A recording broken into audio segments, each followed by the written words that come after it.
Nation, I'm Todd Robinson. I'm the Communications Director for Hutto ISD, and we're launching a new series for the district, and we're calling it the Head Hippo Information Session.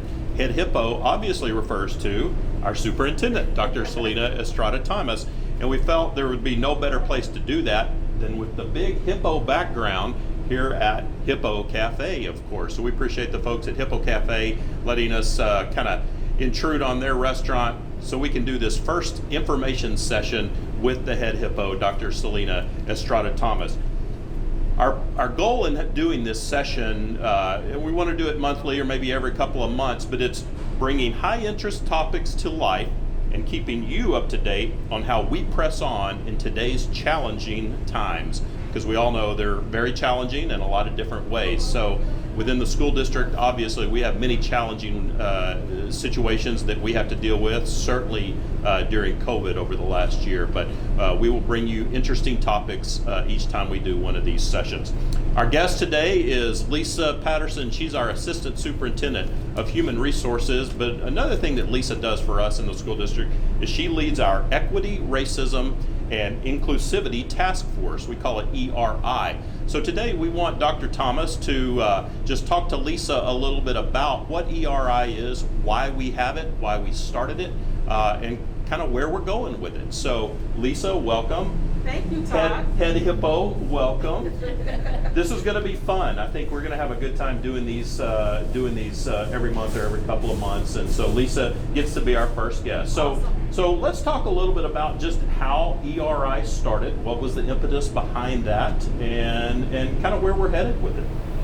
Well, as you know, we had a tumultuous summer, and I think with the George Floyd incident of the summer, our district put out a position statement about how we felt regarding social justice. And so the ERI task force was our call to action. How were we as a Hippo Nation, as a school district, going to respond to the social unrest, to the divisiveness in our country and in our community? We here at Hippo Nation, we pride ourselves. Our theme the last 2 years has been Better Together. And for the most part, we do a fantastic job of being united and doing the very best that we can for our students. But in doing the very best, we know we can be better. And so this task force is about really taking a good deep dive into our practices, into our policies, and ensuring that everything that we do as a school district is for the betterment of our students. We want our students to feel safe, and not just safe physically, because obviously with COVID-19 we've had a huge emphasis on the safety in our buildings and in our classrooms. Yes, the masks.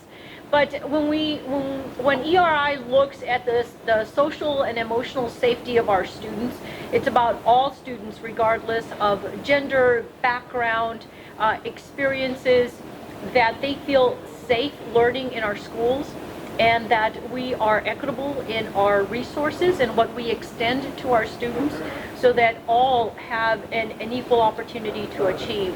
This week, the work is complex and it's deep, and it's not work that we're going to accomplish from 1 month to the next. Correct.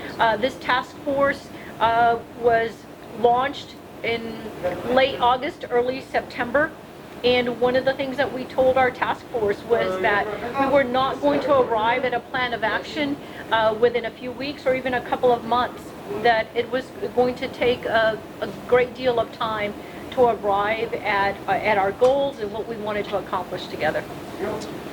Lisa, I know, and I'm going to ask this question, and then I'm going to kind of turn it over to y'all, because this is the Head Hippo information session. So Dr. Thomas is used to me being the one that does the interviews, but she gets to lead the interviews during the Head Hippo information session. But Lisa, I know when Dr. Thomas approached you about possibly leading this task force, you were very excited and jumped at that opportunity. And what was your thought behind leading something like this? Absolutely. First, let me say thank you to Dr. Thomas and Todd for allowing me to be the first person to be a presenter at the Head Hippo session. That is an honor and a privilege, and I'm very excited to have this opportunity to sit down and share my thoughts and what we're doing with this very important work for Hutto ISD. Just a little bit about me for those that don't know. I am the Assistant Superintendent of Human Resources, and I've been with the district for 13 years, and I've been in charge of the department for about 7 of those 13 years. My family and I have been an intricate part of the Hutto community for quite some time. My son, K through 12, right here in Hutto ISD. So all of those things are very much a part of my decision to be a part of the anti-racism work that needs to take place in Hutto ISD. Dr. Thomas did a fantastic job of describing kind of what led us to the need for that work. I have to add to what she said, though, that we were already very much aware of some of the disproportionality across the district in our hiring, for example, which is a function of the HR department, and the need for more diversity among our staff. We need more staff members to look like the students that they teach. Exactly. We were also clearly aware of some of the disproportionality in the academic achievement area for some of our minority students, along with issues with disproportionality in discipline data. So we were already tracking these things. We were already working towards improvement in terms of our recruiting and retention policy, where we had a keen focus on recruiting and retaining teachers, minority teachers. So again, I want to make it clear that while we are launching an official task force to do a deeper dive into some of those other areas, Hutto ISD was keenly aware of those discrepancies, and for that, I am honored that we were aware of it. We were already focusing some of our goals and strategies, even a part of our strategic plan. So I know that wasn't your initial question, but I felt like I needed to give that background. But when Dr. Thomas and I sat down and talked about leading the Equity Task Force, I was very much honored to be considered to lead an important work of this nature. Again, we all are aware of the social unrest that we see, and sometimes it's implicit and other times it's not. Whatever the case is, we have to be keenly aware of those things and do our part as a district to reduce those issues so that we can be a premier choice district, as our mission and vision says. So I was a little overwhelmed by the huge nature of what that was going to look like, but very much honored and privileged, especially as a woman of color, a minority woman, to be able to be involved to the degree that I am in this work.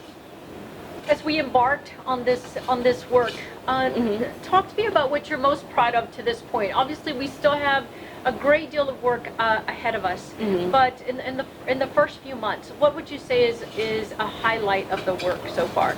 That's a great question, Dr. Thomas, and we can't emphasize that enough. That is especially for a personality person like myself, you do want to see more progress and you want to see it quicker.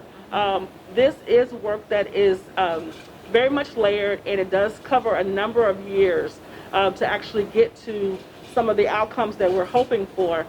However, to date, I think I'm most proud of the fact that we reached out to a diverse representation of our students, staff, community members. We wanted to make sure that we were well represented on the committee, and we had an overwhelming response, even to the point where we had to not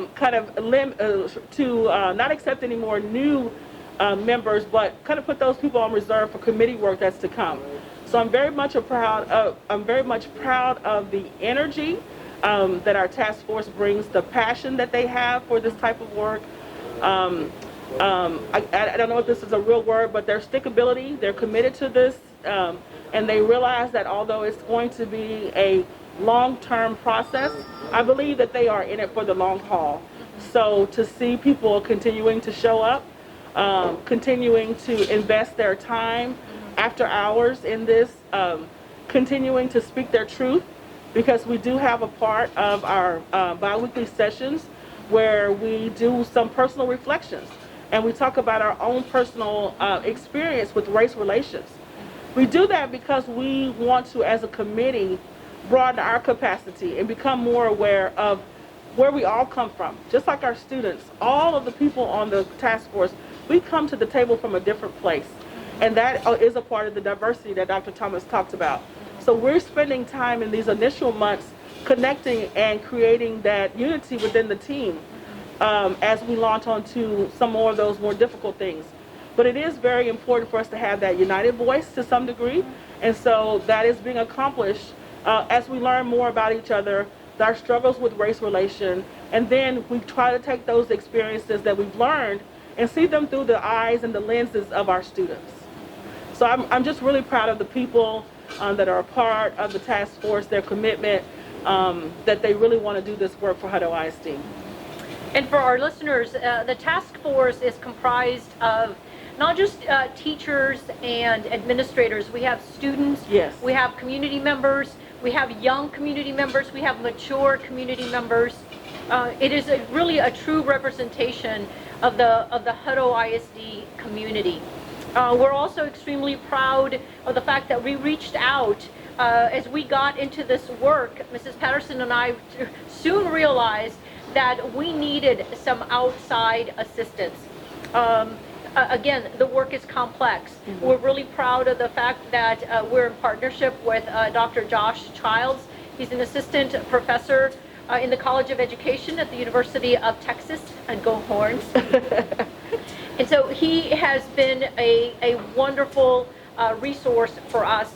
And here, coming into 2021, he will take on a more of a facilitative role with the committee. So again, just to reemphasize some of the key data points that we want to affect as a district with this work is the disproportionality in our hiring, wanting to make sure that the faces that our children see in the classroom mm-hmm. are a reflection of who they are. We are unique in Hutto ISD in that our demographics mirror the state. We are about 40% Hispanic, we're about 35% white, 12 to 14% African American. We also have a growing Asian population. We have a large group of children that represent 2 or more races. So we are a really diverse community, and I think for our kids in the classroom, it's important for them to see mm-hmm. their faces in the teachers who teach them. So part of our goal is really looking at how can we reach out and really increase our recruitment efforts in bringing those faces to the Hutto ISD classrooms. The other disproportionality, of course, exists in our academic data and in our discipline data. Why are some groups overrepresented or underrepresented in achievement, in scholarships, in college entrance, in clubs and organizations, in advanced classes? I mean, again, just doing a deep dive into all of the groups that are represented and all of the opportunities that we have here in Hutto ISD, and asking ourselves that question: do all of our children have access to the wonderful programs that we have available, or is it only open to a select few? So those are tough questions to ask ourselves. But again, I applaud the task force and the direction that we're going to take to improve what we do in Hutto ISD. We pride ourselves in the wonderful work that we're doing, but of course, like any high-achieving school district, we want to dig deeper and we want to do better. Can I add something to that? Yes, of course. Thomas, so as you were speaking about some of the disproportionality, and one of the things that we're going to be looking at too and doing a deep dive is in policy, reviewing the policy through an anti-racism lens. I'm very excited as well about Dr. Childs partnering with us.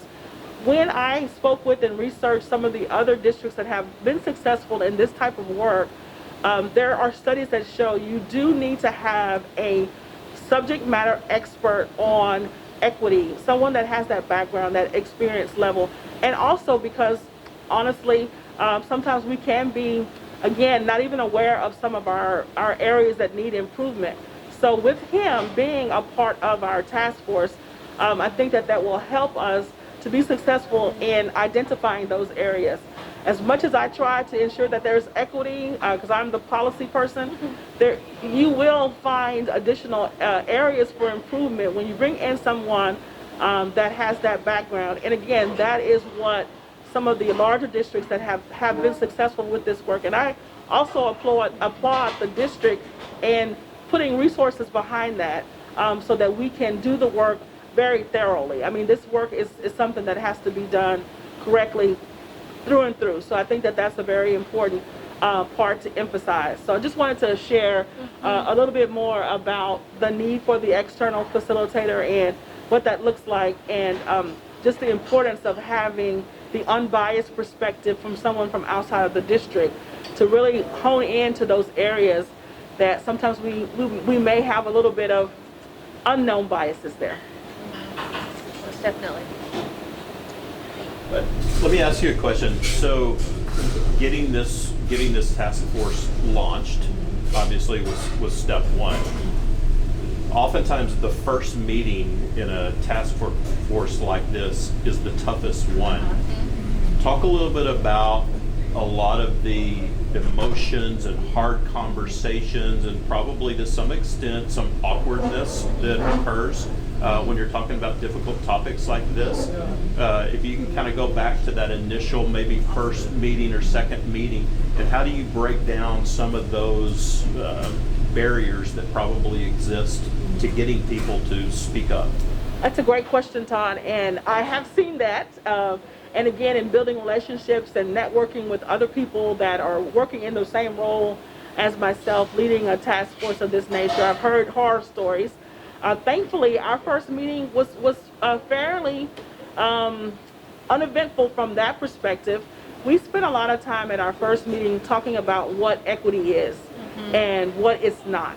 Again, wanting to see or hear the voices and the perspectives of our students, of our staff, of the community members that were represented. So we felt like it was important to just talk about those kinds of things in terms of equity. What does it look like? We had a scale that it's an anti-racism scale, and we asked each person to identify where they were on that scale.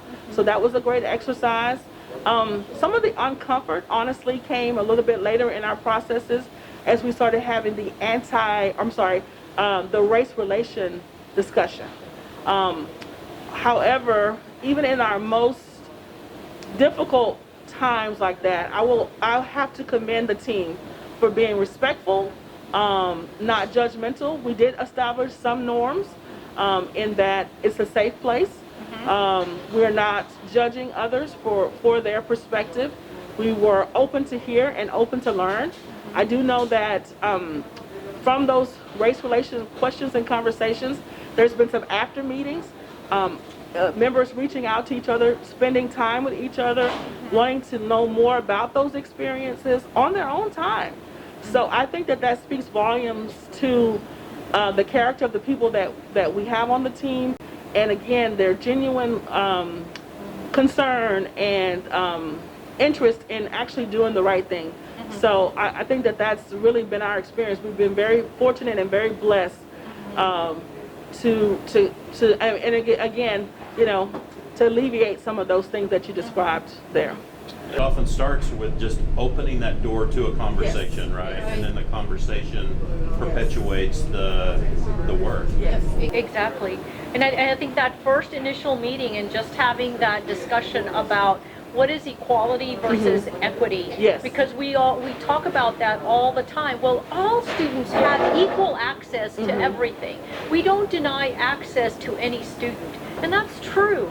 Right. But you have to recognize the fact that some children, some students, some student groups are going to need that extra encouragement, that extra push, that extra help, so that they can access the wonderful programming that we have in our district. It's not just a matter of giving everybody a menu and saying, here it is. Some folks may not understand how to even read the menu. It's a great example. So that they can access what we do have available for our students. So a lot of great discussions in that initial meeting. And I think Something to also mention here is that that first meeting was was a face-to-face meeting. Yes. We were still in the middle of COVID. We had sanitizing stuff all over the place. Everybody was wearing their masks. But as the COVID situation got worse, our meetings have had to go virtual.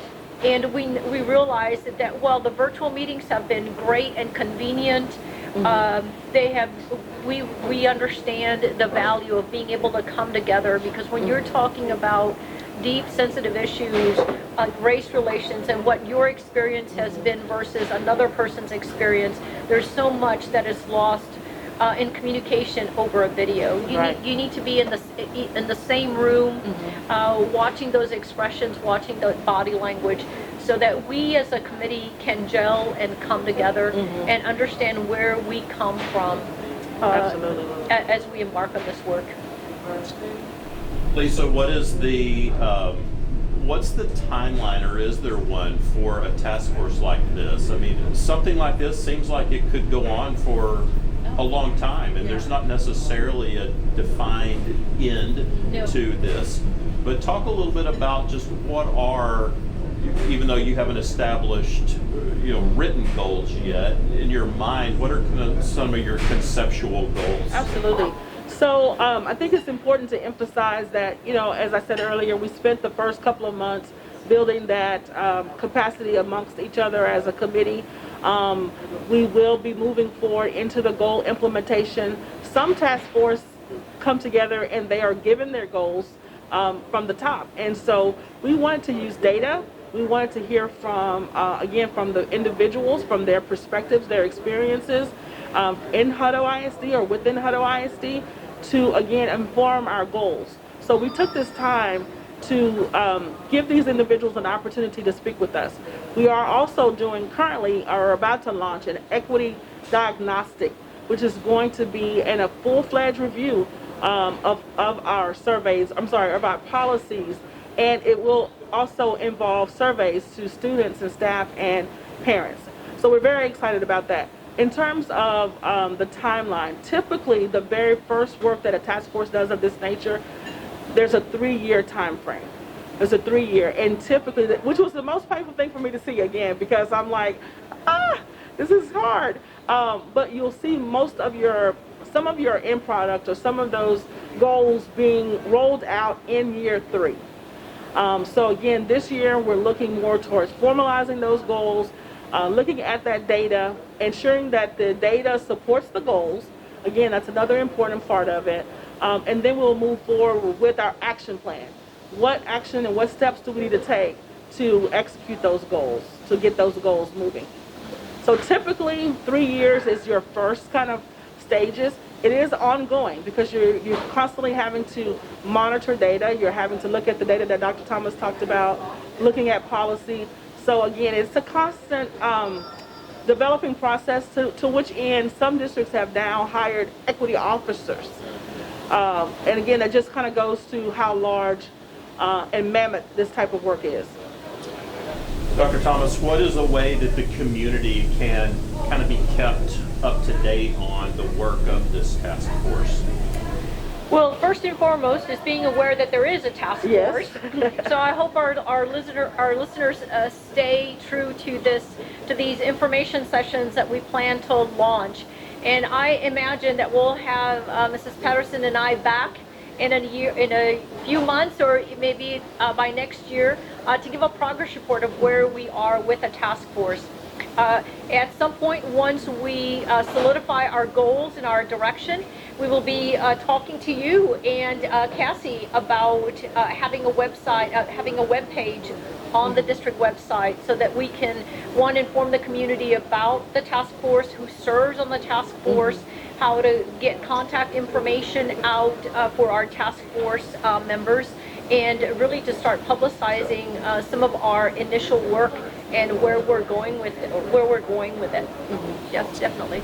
Well, Lisa, we are so thankful for you in a lot of ways for what you do for Hutto ISD, but certainly for stepping up and leading this task force. And I know it's a very personal thing to you, and you're energized by this. So thank you, and we really look forward to continuing to follow the progress of the work of this important group. Any final words from you for what this is? Again, I just can't emphasize enough my appreciation for being entrusted to be a key contributor to this work. I am very much energized because I love Hutto so much and I love Hippo Nation.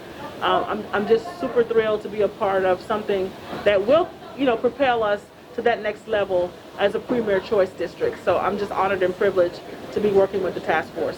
Yeah. And thank you, Lisa, for taking on the challenge and the work and being a partner with it. I couldn't have thought of, you are the premier choice for leading this type of work from my book. So I thank you personally and professionally for everything that you've done. In addition to your regular duties as an assistant superintendent for human resources and everything that has been going on with COVID. Yes. It has been a mammoth task. It is. So I applaud you. Well, that is session 1 of the Head Hippo Information Session with Dr. Selena Estrada Thomas, our superintendent. We look forward to bringing you more of these through time. If you ever have ideas or thoughts or suggestions of things you would like to see in terms of timely topics, you're welcome to reach out to us and let us know what your ideas are, and we can see if we can fit that into our schedule of doing these sessions. Again, bringing high interest topics to life and keeping you up to date on how we press on in today's challenging times. So for Dr. Selena Estrada Thomas, our superintendent, for Lisa Patterson, our assistant superintendent, I'm Todd Robinson. Have a great day, Hippo Nation.